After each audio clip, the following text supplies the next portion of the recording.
আপনার যে গায়ের গন্ধ না, সেটা একদম আমার প্রিয় মানুষের গায়ের গন্ধের মতন। এই গন্ধের মানুষ কখনো খারাপ হইতে পারে না। গায়ের গন্ধে ভালো মানুষ খারাপ মানুষ চেনা যায়? আপনারা পরীক্ষা নিরীক্ষা না করে কি আমি আপনার বাইক উঠছি নাকি? আপনি আমাকে পরীক্ষা করছেন কখন? ভাইয়া যাবেন?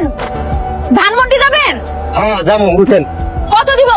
দিয়ে একটা যে আপনার ভালো মতো হয় এটা দিয়ে আটকাইবো না, উঠতে পারেন না। না না না, আমি আপনার সিএনজিতে যাবো না, আপনি যান। না কোনো সমস্যা নাই তো, আপনি আসেন। না না না না, আমি যাবো না। আপনার চেহারা কেমন জানি তাকানোতে সমস্যা আছে, আপনি যান। এই তুই করছিস কেন? সাহস থাকে তো আমার মুখের দিকে তাকাই কথা কর। থাপড়াই না তার মুখে সব কটা দাঁত হাতে ধরাই দেবো। এই যে ভাই চলেন। গ্রাম থেকে আসছে দেখে আপনি ভাইবেন না আমি বোকা। স্টেশন থেকে বাইর হয়ে সব মানুষ আমার যাচাই করা শেষ। যখন দেখলাম আপনি যে যাত্রীরে নামাইছেন, সে আপনার এত বকাবকি করতেছিল, কিন্তু আপনি চুপ করে তার কথা শুনতেছিলেন। আমি বুঝছি আপনি মানুষ ভালো, কাউরে বিপদে ফেলবেন না। কিন্তু আপনার বাইকে উঠার পরেই দেখলাম আপনার যে গায়ের গন্ধ না, সেটা একদম আমার প্রিয় মানুষের গায়ের গন্ধের মতন।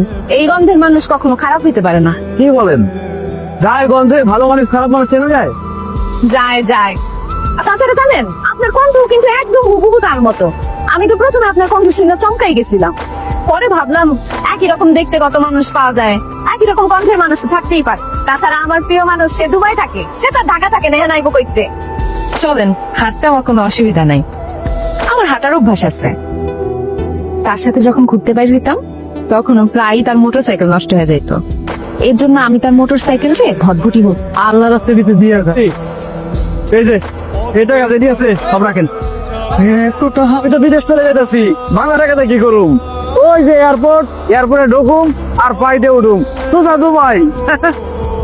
দুবাইতে যাই 2 হাতে দিরহাম কামামু। একদিন আমি কয় টাকা জানেন? 34 টাকা।